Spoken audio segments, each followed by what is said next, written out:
Welcome to another episode of Search News You Can Use with me, Dr. Marie Haynes. I'm recording this episode on Wednesday, April 3rd of 2019. And if you want to find this episode online, you can go to mariehaynes.com/newsletter. This is episode 77. So we've got a few things to talk about here, a few little neat SEO tips, and not a whole lot to talk about in terms of algorithm updates. So that's probably a good thing for most of you. And hopefully I'll be able to give you some tips in this episode to just help you improve the overall quality of your website. I want to thank those of you who have taken the time to review the podcast. We really haven't pushed this podcast a lot. We don't advertise it a lot, and it's something that it's really starting to develop a bit of a listenership. Is that the right word? But it's got an audience now, and so thank you for those of you who have reached out and just said that you appreciate it. If there's any other thing that I can be doing on the podcast to make this more valuable to me, then feel free to reach out to my team and I. You can reach us at help@mariehaynes.com, and we'd love to hear your feedback on the podcast, on the newsletter, and anything like that you can, anything we can do to help you learn more about SEO would be really, really good, right? So let's talk about algorithm updates. Most of you probably know that March 12th was a large core quality update. So we've gone a few weeks since then now, and we've had some tremors since then. I call them tremors. I think Glenn Gabe was probably the first person to call these algorithm changes tremors. We started really seeing this a few years ago, where it was really common that Google would do a big algorithm update, and then we would see some turbulence or tremors over the next few weeks as Google sort of tweaked those updates. Barry Schwartz wrote about a couple of potential updates, March 26th and March 29th. When we looked at our client data, we really didn't see a whole lot to support, a significant update at this time. So I think these are probably just little tremors. If you did see drops on March 26th or 29th, really there's nothing significant about those dates. It's sort of the same thing as this March 12th core update. Now, we have had a number of sites reach out to us for site reviews, and the only unifying pattern amongst all of these sites is that there are definitely YMYL, your money or your life sites. We've had a whole mixture of medical sites, financial sites, e-commerce. Really, there's a lot of e-commerce sites that have been hit. We're noticing a lot of the e-commerce sites that we're reviewing these days have more issues with thin content than we're used to seeing. So I have a little bit of a theory that March 12th perhaps got a little bit better at figuring out content that was in the search results that nobody would ever land on from search, and dealing with that type of thing. But really, there's no obvious unifying thing amongst sites that were hit other than their YMYL. And so if you were hit with March 12th, my advice is the same as August 1st and September 27th, which were really big updates as well. And this probably sounds like a broken record to those of you who are used to hearing me talk, but I would say the answer usually lies in the quality raters guidelines. Every one of us should be reading these guidelines, understanding how Google looks at EAT, how they teach the quality raters to assess EAT, expertise, authoritativeness, and trust. And we've been really seeing great results with our clients that have implemented our advice in improving how they display EAT on their website, and even better, how they get off-site EAT signals.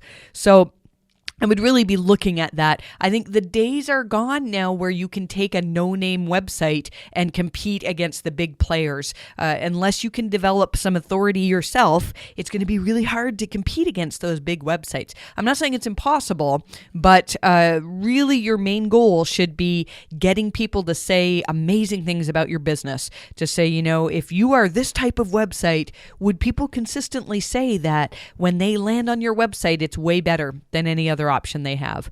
And that's consistently, that's what we're seeing. Google is trying to show people the absolute best websites that they can.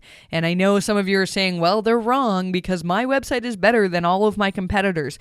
And I can't tell you how often we look at a site and we tell people, what do you think? Do you think that you are the best of your kind? And usually people will say, yes, we think we are. We deserve to rank number one.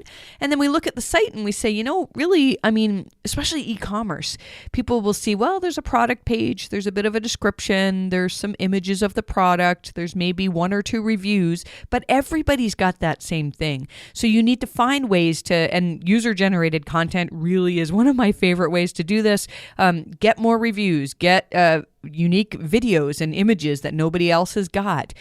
Start creating guides that truly help people. The purpose of the guide is not to be like, ooh, we can create a guide so we can link internally to boost our rankings. It should be, what can we create so that if people are trying to buy our product or use our service, that they really do find our website more useful than everybody else's. Tricky to do, but we're seeing that if we can crack that nut, Google tends to reward that with better rankings. So I would say that should be a top priority for many of you, is trying to figure out how can we make our website stand above the people that we're competing against. Let's get on to additional Google news. So Google announced now that some more information about the Google Search Console URL inspection tool.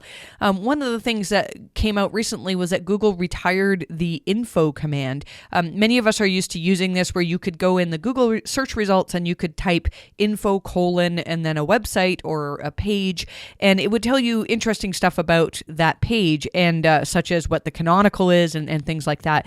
And so Google, this is all part of their initiative to get people onto the new Search Console, and it's really kind of a mess because there's still some reports in old Search Console that they haven't moved over.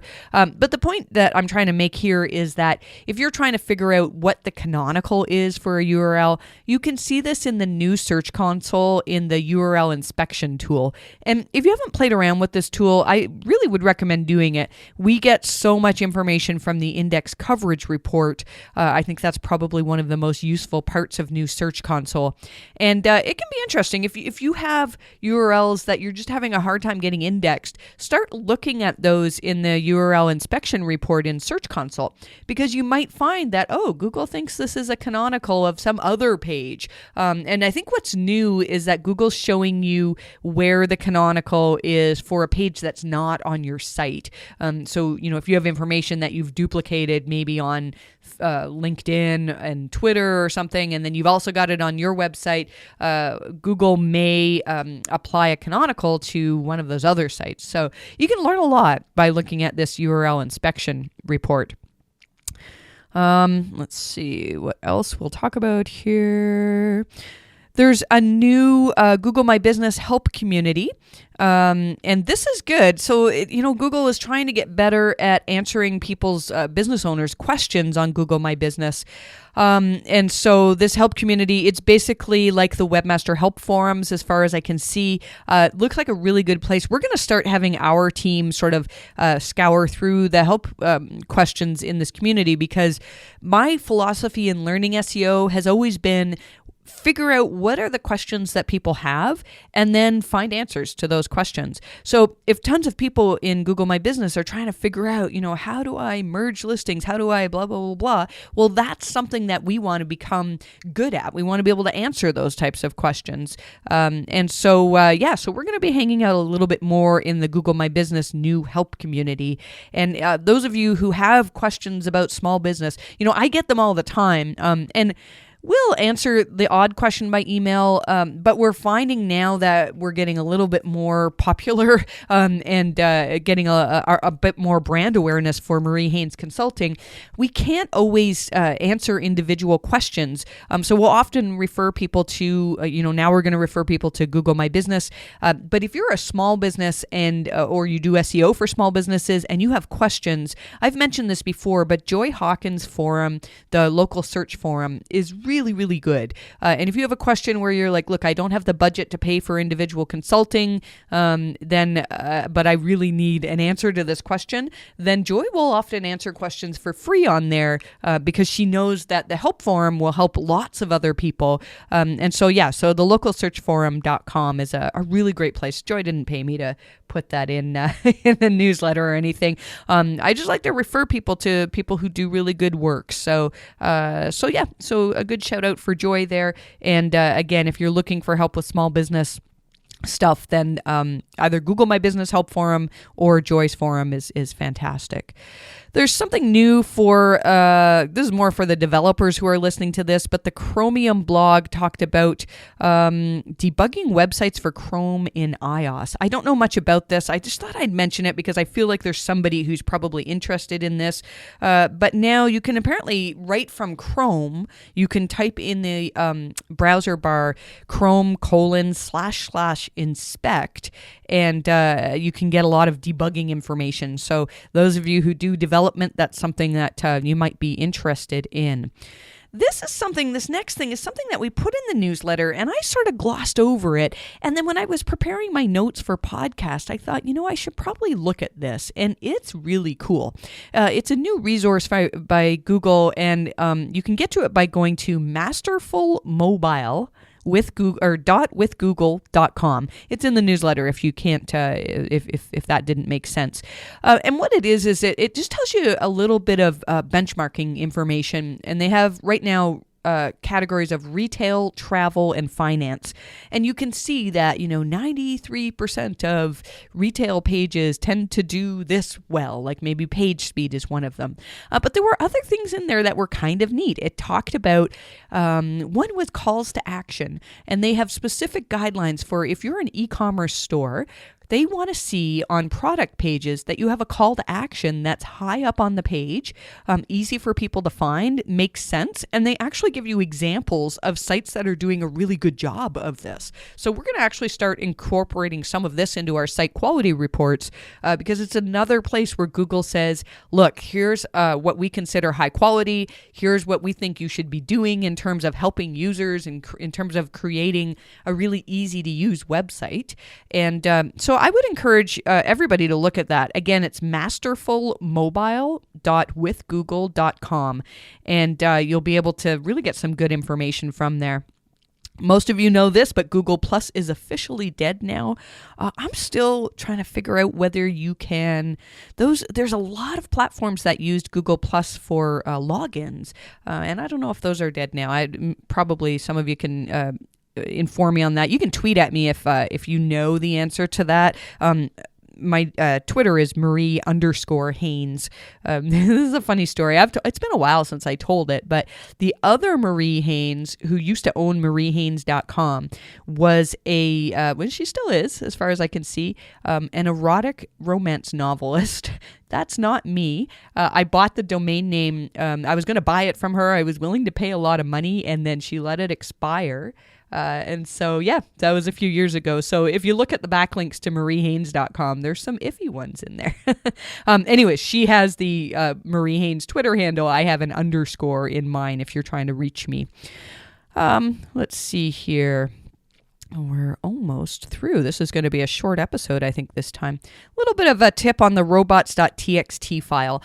John Mueller pointed out that it's important to know that Robots.txt, it's meant to stop search engines from crawling. I mean, if you're using blocks in Robots.txt, it's meant to stop search engines from crawling certain pages, but it doesn't stop pages from getting indexed. And I know you're thinking, well, if Google's not crawling the page, why would they index it? And there are some situations where pages that are blocked by robots can still appear in the search results.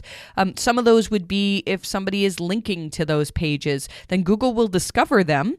They'll often, I think one of the things John said was if the title of the page really doesn't make sense, it may be that they've taken that from the anchor text of the link that's linking to the page. They're trying to do all they can to get information on this page, but if Google's not allowed to crawl it, they obviously won't have all of the content that's on the page. So if you're seeing pages from your site that are appearing in the index and there's a little note in the snippet that says, I can't remember what it says now. It's like this page is blocked by robots or not accessible to search engines, something like that. But if you're seeing evidence that pages that you've roboted out are still being in the index, then what you can do is, what I like to do is actually remove the robots block, add a no index tag to that page, and then ask Google to crawl the page again. And this time they'll see that it's no index. And once you've seen that, okay, Google is actually taking these out of the index, and you can do this with site colon searches, generally that usually helps, then you can add the robots block back in again, and those pages should no longer be in the index. You could conceivably use the URL removal tool that's in Search Console. However, you really need to be careful with that. I've seen people shoot themselves in the foot using this tool. You don't want to use that tool willy-nilly, because really it does work well and you can remove pages. And I've seen sites where, one employee removed a page and then another employee is trying to find the page and they can't figure out what's happening. And so I would really recommend trying to do it without using the URL removal tool. And so, yeah, I think you can really run into problems if you're overusing that tool. Speaking of Search Console, John Mueller recommended that we don't go and delete properties from old Search Console. There's still some features of old Search Console that we could use, although, it's been a while since I've really been in old Search Console. So for now, I would, I'd just keep it there. There's really no harm in having it there. And but we use new Search Console for pretty much everything now. I think you can still get some crawl stats in the old Search Console, which we do look at from time to time. But yeah, most of what you need is in new Search Console. Somebody asked John Mueller whether Google prefers directories versus parameters for paginated content. So that sounds like a whole bunch of mumble jumble. As far as I understand, what he's saying is, you could organize your content in directories, or you could use parameters such as, $page equals 2, or, color equals blue in the URL. Apparently, Google prefers parameters. Now, I feel like I'm not able to explain this properly on podcast. So if you're listening to this and you're like, wait a second, I feel like I need to make some changes, you can find this. It's in the newsletter under folder directory versus parameters for paginated content. And, you might want to do some more research before jumping and changing your URLs.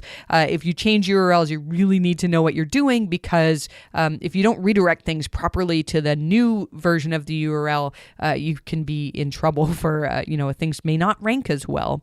So just keep that in mind as well. This was an interesting comment from John Mueller on a Reddit thread where somebody asked about, if we see links that are not appearing in Search Console's links, do we need to worry about them? So let's take a step back here for a minute. Search Console will give you links in two different ways. So when you export your links from Search Console, you get the option to have the most recent links and then also a sample of links. And if you just had to look at one, the sample's probably the one that makes the most sense, because Google will say, these are the links that we think are important for your site. Now, there's still lots of unimportant links in there. There's no followed links. There can be links that you've disavowed. There's nothing in Search Console to tell you whether a link has been disavowed. You have to just know that it's in your disavow file. But the problem is that if you have more than 1,000 domains linking to you, that's the most that you can get in Search Console. So if you're a big site, you really kind of need to be looking at your links from other sources as well. So we use Ahrefs, Majestic, and Moz in combination with the two Search Console reports.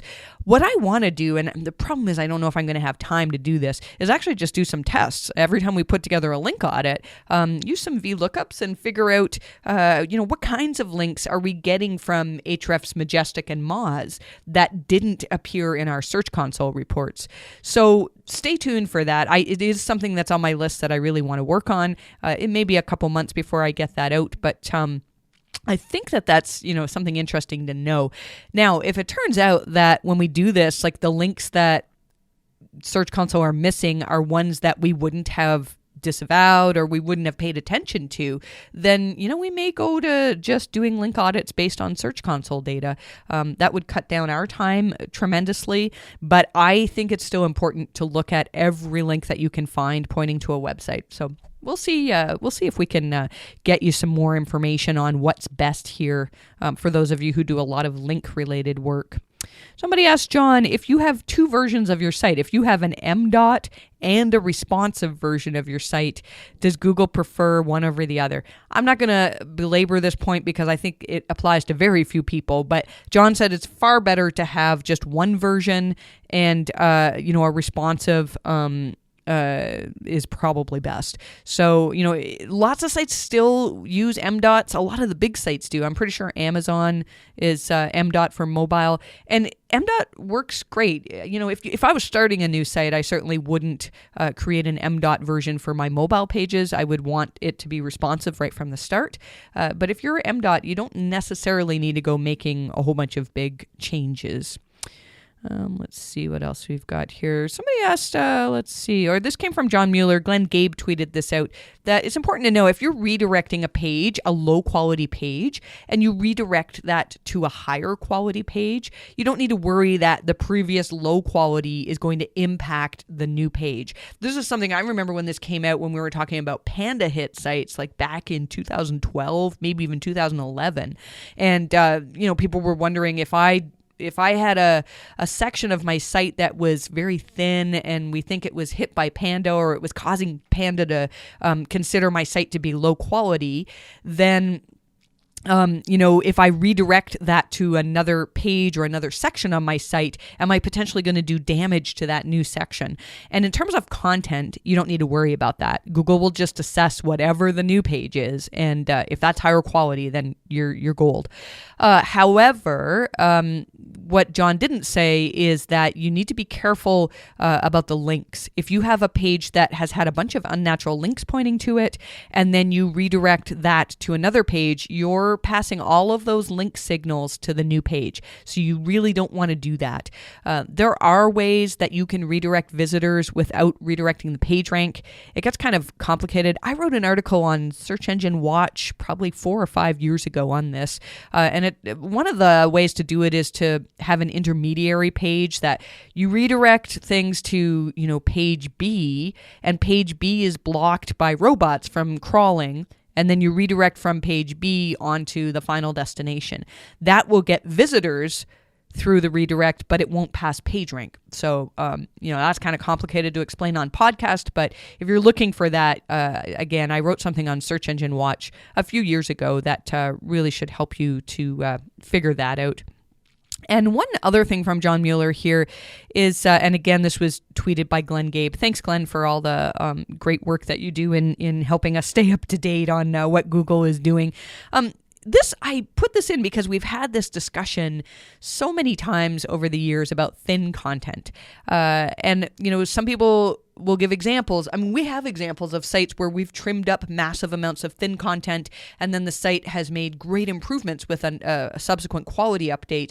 And so people hear this, and then they start nuking parts of their site. And one thing to note, and this is what John was saying, is that you don't want to consider content thin just because it's old. If you have old blog content that, when you published it, it was good and people found it useful, but now nobody goes to that page anymore, you don't necessarily want to get rid of that. Google's not going to penalize you because you have a ton of old content on your site, unless that old content was thin to start with. But here's what Glenn said, and I'm assuming he's quoting John here. Next, a small percentage of thin content won't kill you, but large percentages should be addressed. Improve content, merge pages, 404 some, etc. And this has been our experience as well. If you have the odd thin page, Google can see past that. I really believe that if Google sees that the vast majority of your site is stuff that they've either already got indexed or they've got better stuff in the index, then that can affect their overall assessment of quality for your entire site. Let's see here. Apparently, Ahrefs has plans to create a search engine to rival Google. I don't know much about this. I almost wondered if it was an April Fool's joke, but I think it came out a couple days before April Fool's. As an industry, I think we've really toned down the April Fool's jokes. I remember when Bill Hartzer announced that Matt Cutts was coming to work with him, and a lot of people believed that. I think there was an April Fool's joke that Google had acquired Moz for like $350 million or something like that. And, some of my team actually fell for that. Yeah, I love April Fools, actually. 11-year-old put a big sign on my car that said "Spank me." And it was funny. I knew it was there, but I kept it up for her sake, and it was funny. Anyways, let's move on. I've sort of digressed here a little bit. I don't know anything about this new search engine from Ahrefs. We'll be paying attention to that, though. I've often wondered, Google's got such incredible brains working for it, and we know that, Bing's got a decent search engine as well, and they've got smart people working there too, but I wonder why there isn't more competition. So it wouldn't surprise me, if something bigger and better comes out eventually. I think we're quite a few years away from that just yet, though. Let's see. Those of you who are into AMP, there's something AMP for email. I don't know much about this, but that's interesting. So Google has revealed that AMP for email is coming to Gmail. And then it's also going to be supported by Yahoo Mail, Outlook, and Mail.ru as well. So again, I don't know all the details on that, but those of you who are AMP nerds, you probably want to read more about that. Let's see here, a neat little tip as well, that you can use Google Translate in Google Sheets, which is really cool. And we might start using this for some of our foreign language link audits. And so often what we're doing is we're looking at the anchor text of keywords to figure out, these are more likely to be unnatural links if they're using keyword anchors. And when we do foreign language link audits, that can get tricky. And so we can just quickly translate things in Google Sheets. So thank you. Leon Fayer was the one who pointed that out on Twitter. So thank you for that, Leon. And I think we're gonna pretty much, that's it. We'll end it there. So probably by the time you're listening to this little announcement will be too late, but a couple of my team members and I are going to be in Montreal tonight, Wednesday, April 3rd, 2019, and I'm going to be talking on the Quality Raters guidelines. We've got a little meetup that's happening, and so I'm excited about that. I also just accepted an invite to speak in Boston in the end of June, I believe, at SEMNI event as well. So those of you who are in the Boston area, I'm not sure if I'm going to stay there for a few days. It's been a long time since I've been to Boston. So end of June, I'll probably be heading there. So we're going to head out soon and head towards Montreal. It's kind of a fun road trip for us. Probably play some Fortnite in the hotel later on. I know I'm such a geek, right? Any of you who are Fortnite players, I think pretty soon I'm going to start doing some creative stuff for, we can do some little groups there, some scrims perhaps for those. I'm not a very good Fortnite player, but any of you who are interested in that, just tweet at me and I'll get you in once we start doing that. So that's all we've got for this week. We'll see if Google's got any big changes coming up, but I anticipate we'll probably be a couple months before we have a massive algorithm update. We'll see. I wish you the best of luck with rankings, and we'll talk soon.